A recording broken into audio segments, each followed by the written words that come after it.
Olá pessoal, continuando aí o que a gente viu na nossa aula síncrona, a gente viu que o zero de uma função ou a raiz de uma equação nada mais é que os pontos onde os pontos epsilon aqui ou qualquer letra e tal que eu substituo na função e eu obtenho zero aqui, né?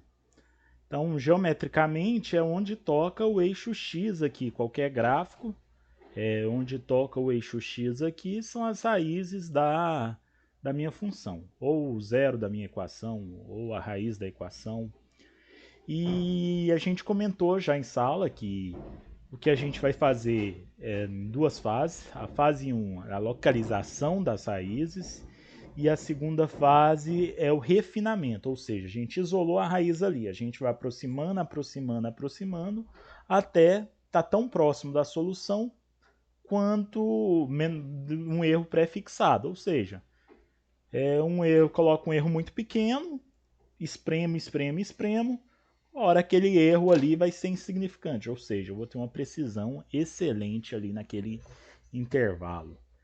Beleza. Então,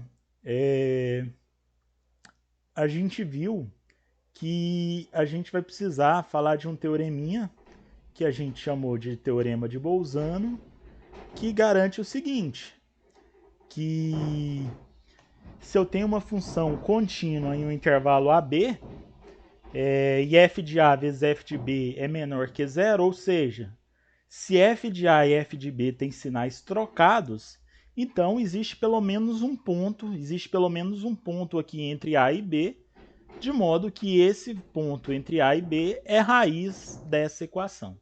Então eu tenho aqui um f de A positivo e um f de B negativo. Poderia ser o contrário também, o f de B positivo e o f de A negativo. Minha função é contínua nesse intervalo, ou seja, não vou ter salto. Então, evidentemente, em algum ponto C aqui, entre A e B, vai existir uma raiz nesse intervalo. Esse teorema aqui é uma consequência do teorema do valor intermediário e a gente chama ele lá no cálculo 1 de teorema de Bolzano. A gente também chegou a ver isso na nossa aula passada. Além disso, então um exemplo gráfico dessa informação aqui é que se eu tenho a f de A negativo aqui e f de B positivo, eu tenho pelo menos uma raiz. Mas também eu posso ter mais de uma, né? Como nesse caso aqui, o f de A é negativo, o f de B é positivo, eu tenho 3 raízes nesse intervalo. E aqui nesse caso que eu tenho 2 raízes nesse intervalo. Então o que eu tenho garantia é que tem pelo menos uma, mas pode ter mais. Então o que a gente vai querer? A gente vai querer localizar os intervalos onde tem as raízes. Então imagine, por exemplo, a função x ao cubo menos 9x mais 3. Uma maneira de eu isolar essas raízes é atribuindo valores mesmo, né? Eu começar a pensar nessa função e observar o que acontece. Então, quando tende a menos infinito, isso aqui vai imperar, vai ser negativo. É uma função do terceiro grau, então aqui eu preciso de algumas noções de cálculo para fazer esse isolamento da minha raiz. Então, aí joguei menos 100, menos 10, menos 5. Aí a hora que eu jogo menos 3 aqui, eu tenho que menos 3 é positivo. Então, eu tenho uma troca de sinal aqui. Então eu posso afirmar que existe uma raiz entre menos 5 e menos 3. Aí fica positivo, positivo, positivo. Quando eu substituo 1 aqui, eu tenho essa mudança de sinal aqui também. Então eu tenho uma raiz aqui entre 0 e 1. E a mesma coisa aqui entre 2 e 3. E a hora que eu jogo para o infinito vai ser sempre positivo isso aqui. Então eu tenho uma raiz entre menos 5 e menos 3, uma raiz entre 0 e 1 e uma raiz entre 2 e 3. Ou seja, eu determinei intervalos aí onde eu contenho a raiz. Ah, professor, mas e se não for polinomial, se eu quiser pensar em outras coisas. Aí depende um pouquinho. A gente tem que usar um pouco de fundamentos de cálculo para conseguir esboçar isso aí. Por exemplo, nesse mesmo exemplo aqui, se eu for fazer algumas continhas aqui de cálculo para tentar esboçar um pouquinho o gráfico, ter uma ideia desse gráfico aqui. O que eu posso fazer? Eu posso primeiro tentar calcular o que é fácil, né? Se x é 0, y é 3. Então, f de 0 é 3. Marca esse ponto aqui. Minha função vai passar por esse ponto aqui.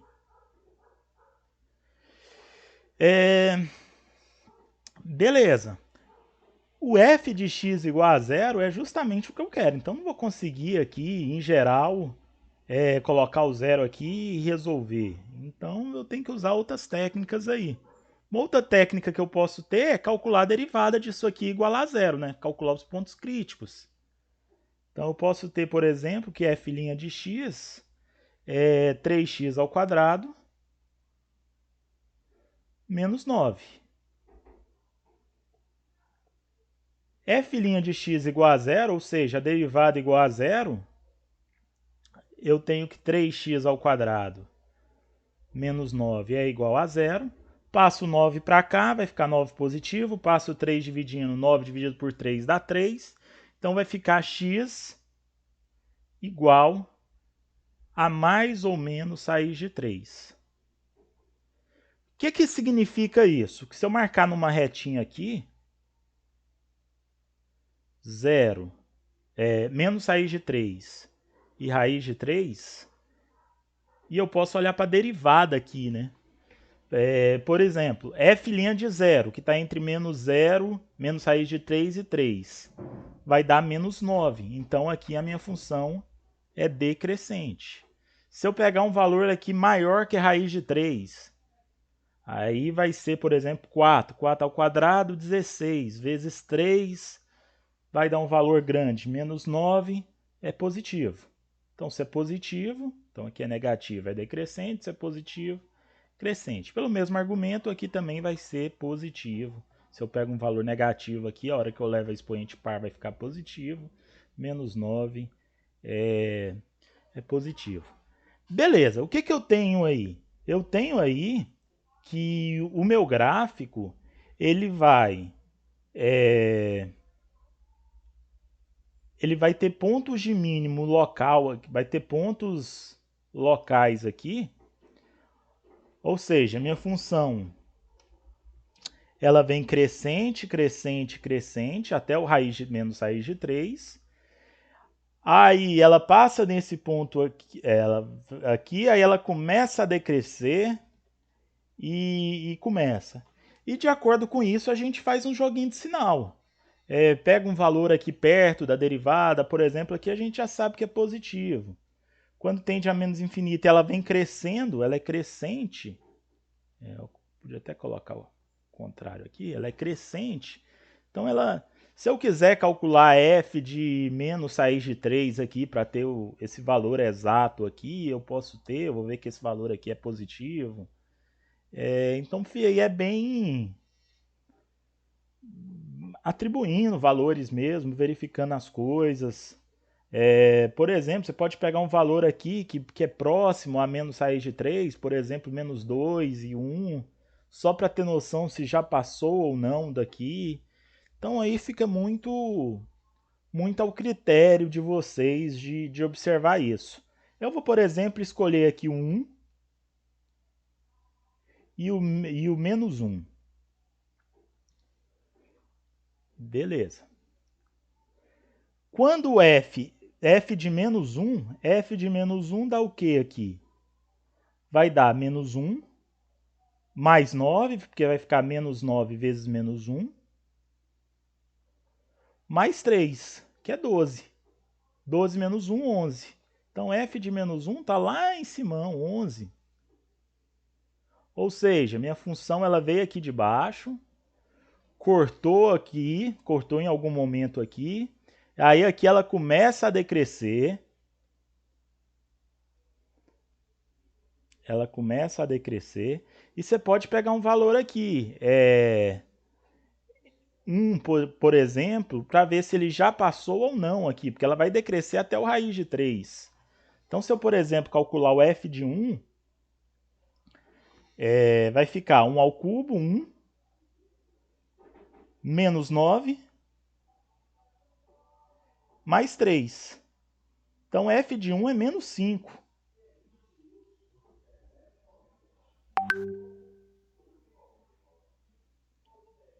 Ou seja, eu sei que desce aqui, vai descer um pouquinho mais ainda, até chegar no raiz de 3. E depois vai voltar a crescer de novo.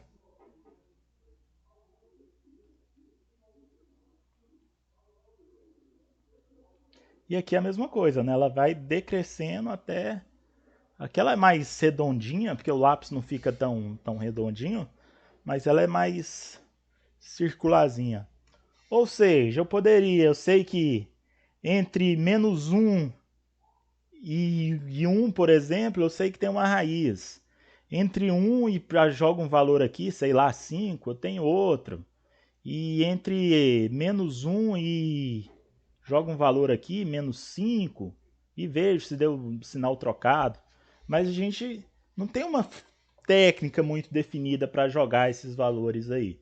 É atribuir valores e tal, observar o gráfico, usar aqueles fundamentos de cálculo, limite mais infinito, para tentar estimar um intervalinho aí onde contém uma raiz só.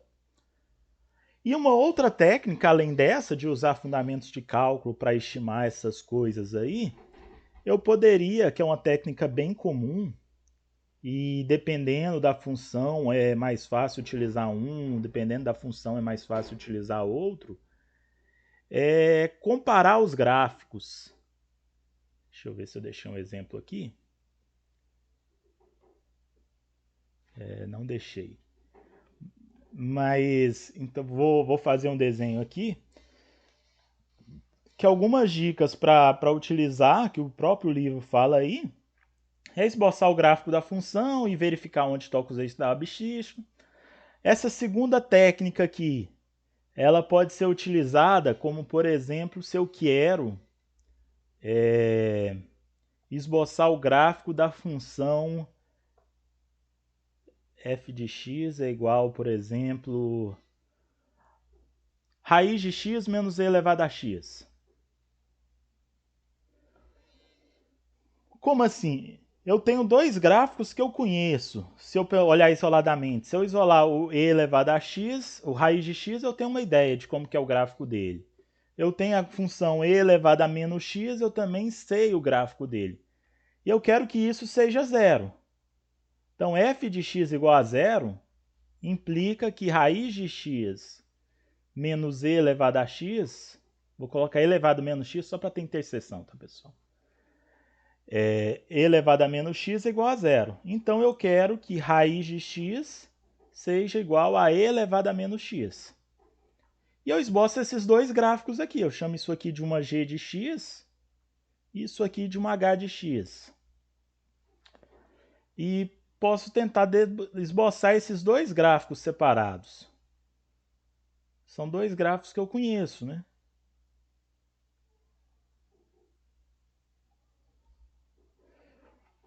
O raiz de x só é definido para x positivo, então eu vou até omitir a parte aqui onde que ele é negativo.